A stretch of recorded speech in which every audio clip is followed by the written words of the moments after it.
All right. Hello. Welcome back to the Feel Your Feelings podcast. My name is Victoria Makajuola, and I'm your host. Today, I am joined by Mr. Chris Pomay. He's based in Canada. We met on LinkedIn, actually. He is a radio host for WQEE 99.1 FM, which you can listen to in Georgia. And he talks sports broadcasting, but not just sports, but he talks to people in all different industries. And he's also a host. I want to pick his brain today. So my first question for you, Mr. Chris, is how are you feeling? I'm doing good. I had a busy weekend. I was in Buffalo Thursday to cover the Buffalo Bisons. They are the top farm team of the Toronto Blue Jays, so I do media work for them and do interviews with players and coaches and stuff like that. And then Friday, Saturday, I do camera work as well. I do camera work for the local university here. So I basically the last 3 days I was either doing my media work or doing my camera work. And yesterday I was able to watch a little NFL, and today I have my show with you, and then I have a show with a psychology student from James Madison University at 4 o'clock this afternoon. That's awesome. You're a busy man. You're a busy man. Thank you for making time to be on here today. Like we first met on LinkedIn. I know I've been following you for a while. We've been following each other for a while, and I know that you're in radio. You have your own radio show. And when you reached out to me, like, hey, like, I want to be on your podcast? I'm like, yeah, sure. Let's do the host to host series. This is the host to host series, by the way. So thank you so much again for your time. So I'm curious to know what is a day in your life like? Well, when I wake up in the morning, the first thing I do is I check my phone or check my laptop, and then I get busy working on getting guests for my show. And I'm going to tell you Yeah, this, you know this as well, Victoria. Booking guests and getting guests to come on your show is a full time job it itself. is.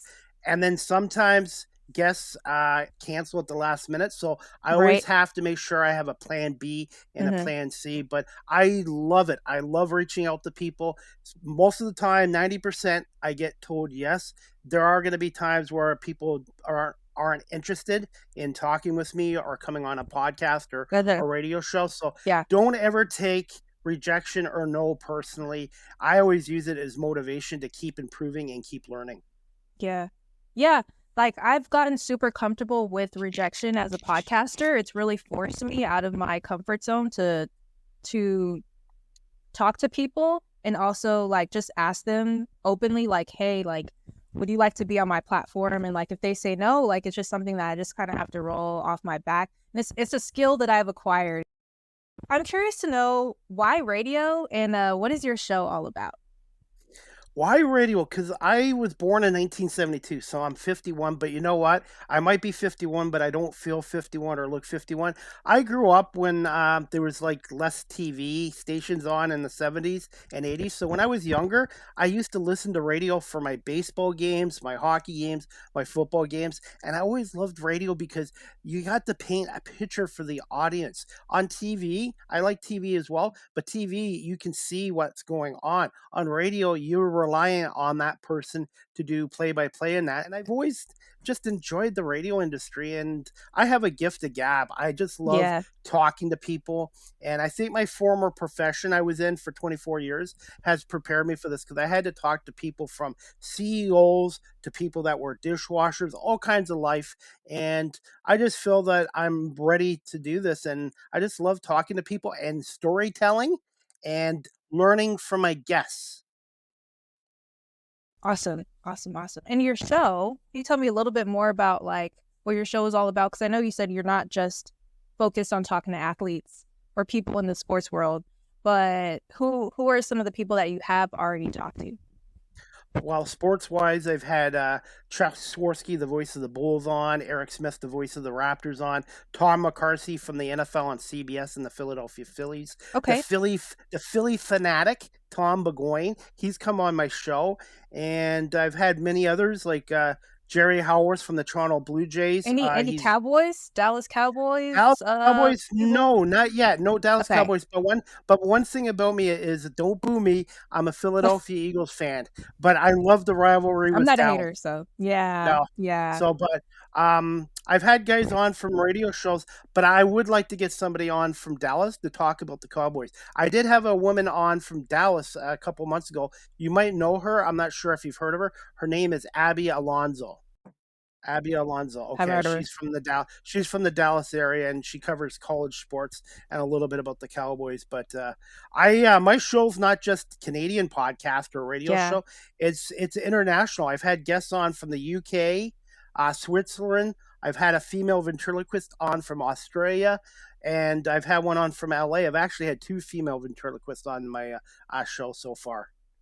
that's great. When you said Dallas, I was also thinking of Coach Sanders, Deion Sanders. He used to play for the Cowboys, and like now he's Oh yeah, coaching at CU Boulder. car. He's one of my dream guests actually to have on, Yes. because my parents were talking about back in the day, because my family is from Dallas, so it's kind of born and raised in like the North Texas Frisco area. We moved to Colorado for like 7 years, and we came back to Texas. But they would talk about all the time how they would like drive by his mansion in Prosper when he used to live out there, right? And his house is still there, so like you can actually like go and like drive in there, and like we had drove in there, and I was like, wow, the house is smaller than I thought. Like, no offense, but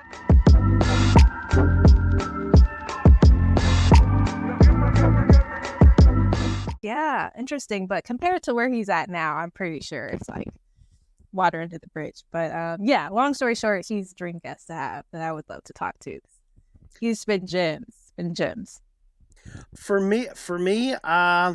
My dream guest would be Steve Eiserman, who played for the Detroit Red Wings, won three Stanley Cups with them, and I always liked him even when he was just starting out in hockey. And also Tom Brady. By the way, here's a Yeah, quick story about me. I was at Tom Brady's first ever NFL game in July 31st, 2000, at Canton, Ohio. He was the wow. fourth string quarterback behind Drew Bledsoe, John Freeze, Michael Bishop. And what I remember about that game was it was on Monday Night Football, and I ended up getting food poisoning. And my Oh friend's like, forget no. going to the hospital. Let's go. So he dragged me to the game, and I was sick as a dog. Sick as a dog, but Oh I'm man. glad I went because that was Tom Brady's first game, and I still have the ticket stub to this day. So I said to my friend at the time, I was mad at you for making me go when I had food poisoning, but now in hindsight, I was like, thank you for doing that. Now someday I might be able to sell that ticket stub. Yeah, that's awesome. It's an unforgettable memory. It's an unforgettable Yes, memory. And to kind of go more down this rabbit hole on dream guests and like the sports world, I would say DeMar Hamlin, LeBron James' son, Bronny yes. Jr., and Serena Williams. Because when I was a kid, when I was like 8, if you had asked me what my dream job was, I would have told you I wanted to be a professional tennis player. I picked up my first racket when I was 7, and then again when I was like 15 in high school, trying out for the tennis team. I don't know how they let me on, but I ended up playing like for junior varsity in high school. So yeah, and also Coco Golf. So those are some of my dream guests. Even though I'm not in the sports world any longer, it's still something that is like close to me, and actually like we discussed earlier, is like me wanting to work for some sports companies, shooting my shot with the NFL, and the Olympics next year. So we shall see what comes out of that. So One thing I would give people advice to, Victoria, is when I was younger, I did like broadcasting and sports, but they didn't have this technology back in the 90s. So it's hard to know when you're younger what did you wanted to do. But in a yeah, way, what I did for my 20, 25 years in my other career, I think prepared me for this. And this is something I have a passion for. And you know yeah, how I ended up doing this is through volunteering with a semi pro basketball team. They needed a camera operator. They liked my work. They said, have you done camera before? No, we're going to pay you. And then it led me to a TV company, which led to my podcast, which led to my radio show. So being in the right place at the the right right time time. just ignited my passion. I'm not telling people here on your show, wait to 47 or 48 to figure out what you want to do, but it's never too late. And I just, being in the right place, it ignited my passion that I had in me. Hi there, how are you feeling? It's me, Victoria, host of the podcast. And when I first started podcasting, I was super scared and nervous about the way I sounded, the way I looked, the way people would receive me. But using Zencastr has been a really helpful way for me to become more confident and express myself as a creator. So with Zencastr, you can record up to 4K quality in video, regardless of your audio and Wi-Fi quality. You can save files in the cloud recording, and you can adjust your audio and noise levels in the sound section. Go to zencastr.com/pricing and use my code Victoria15 and you'll get 30% off your first month of any Zencastr paid plan. I want you to have the same easy experiences that I do for my podcasting and content needs. It's time to share your story. You feel me?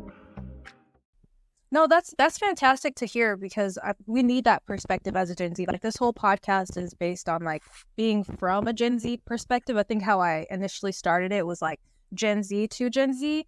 And like there's several platforms out there where we're talking to each other on our own level, but like actually hearing from the other generations about like, because you guys have walked that path already. So it makes it better, I think, to hear your perspectives and understand like how can we kind of do the same thing, like how did you get to do what you did, you know? Okay, so what has brought you joy in the last week? Curious about in the last week. Yes. Just doing my media work, going down to the ballpark and being a part of the Buffalo Bison's team. They are the top farm team of the Toronto Blue Jays, and people shake my hand. Hey, Chris, how you doing? And then get to go down on the field, and the players are like, Hey, Chris, how you doing? Yeah. Can I talk to you today? And I just take pride on doing a good job with my live interviews and writing a game night story for the team and just being around the organization and stuff like that. I just and what I love about this industry too, by the way, I talk a lot, by the way, is there's something new to learn all the time, and I love the learning aspect of it. And also, I want to keep improving, and I don't want to get complacent as well. Yeah. Ooh, that's a deep one right there. And speaking of that, I guess like on the note of complacency, like what advice would you give to someone who looks up to you, someone who wants to do what you're doing, sports broadcasting, someone who wants to have their own radio show, and maybe be a podcast host as well? You got to start somewhere. You got to start small. I had some help when I first started. Hey, I'm going to be honest. When I first started, my show was just on Instagram Live. It was called Chris's Corner, and it was 25 minutes, and it wasn't very good. But I had a friend, Pat Gregor, who's with TSN. He's another guy you'd like to have on your show one day, Pat Gregor. He's with TSN. He's into lacrosse. He works for Coolback Canada too. But he believed in my work, and he said, Chris, just keep doing what you're doing. And for 4 months, I couldn't get any guests on. I was horrible. And then finally, I got that first guest on. So what I would tell to word it quicker is you have to find your passion, and also too, you have to grind it out. You're not always going to have success when you start a new career. You have to put in the time, put in the effort, the passion, and just keep grinding away. And eventually, when you get one guest on, it's now led to me having 315 guests on the last 3.5 years, and from people I never thought would come on my show. And you just have to put yourself out there and believe in yourself. Self-confidence and mindset is huge, Victoria.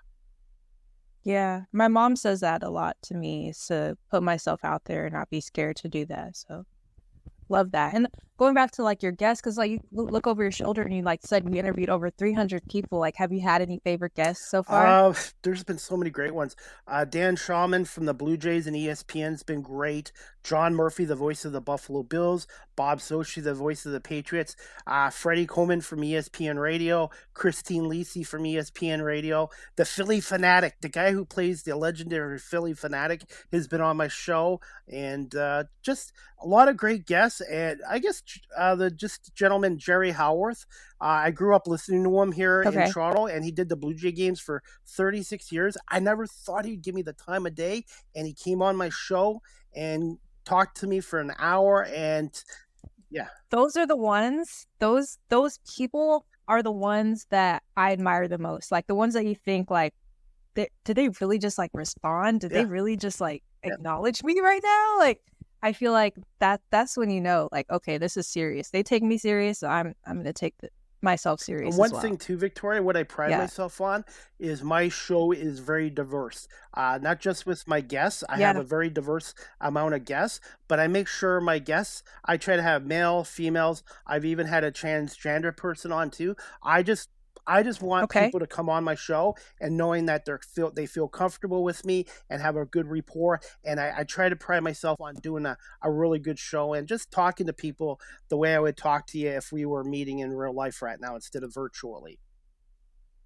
Yeah, this doesn't even feel like a virtual conversation. It's like we're right here in the same room. Like, yeah, that's awesome. Okay. Well, I was inspired by a few other podcasters that I listened to, and they had like little speed rounds. It's like, I want to do that too. So it's basically where I ask, a little short question and you answer in like 1 word, 2 word sentences. Okay. Brief, short and sweet. Okay. So are you ready?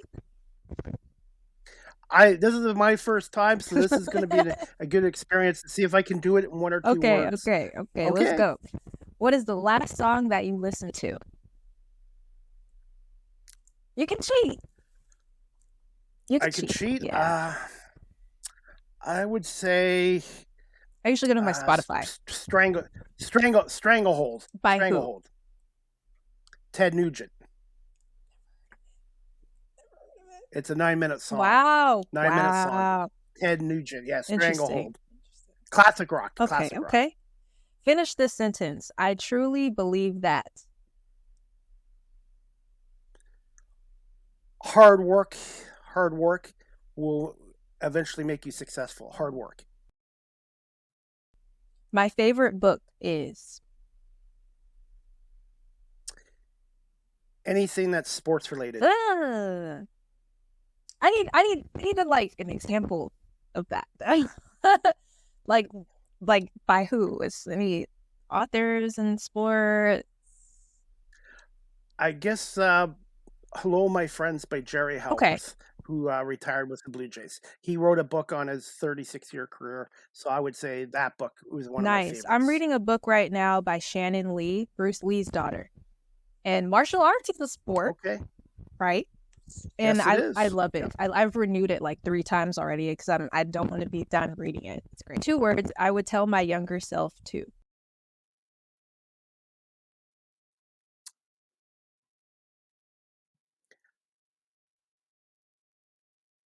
Find my passion. I would say find my passion. What you enjoy doing in life. That's a good one. And the last question of the speed round is right now I feel. Right now I feel I would say right now I feel great. I feel motivated. Thank you. I love that. I feel motivated now too. Just talking to you, honestly. I love that last question is always my favorite because I get to gauge like where people's minds are at that moment. But thank you so much, Mr. Chris, for joining me on the Feel Your Feelings podcast today. It's been a pleasure talking to you. I hope this is not our last conversation at all. So I'm gonna keep in touch with you. I would like to have you come on my show at some point. And, absolutely. I've already subscribed to your YouTube channel. Thank you. And I also have a website too. Is it okay if I share it here? I took the question out of my mouth, which is where can my listeners find you and how can they support you? Okay, I'm on beacons.ai/Chris D. Pomay, and my YouTube channel is type in Chris Pomay or Live with CDP Sports Talk, and I'm on Apple, Google, Spotify, all the audio platforms, and I'm on LinkedIn, Twitter, everywhere. So just type in Chris Pomay if you Google my name, and everything will turn up. And I do have a show today at 4 o'clock, live streamed on YouTube as well. And we'll be tuning in. And I'm going to link all of those in the description that you just mentioned too. So thank you again for joining me. Guys, don't forget to be a kind person today. You feel me? Bye. Thanks, Victoria. Have a great day. Thank you. Thank you.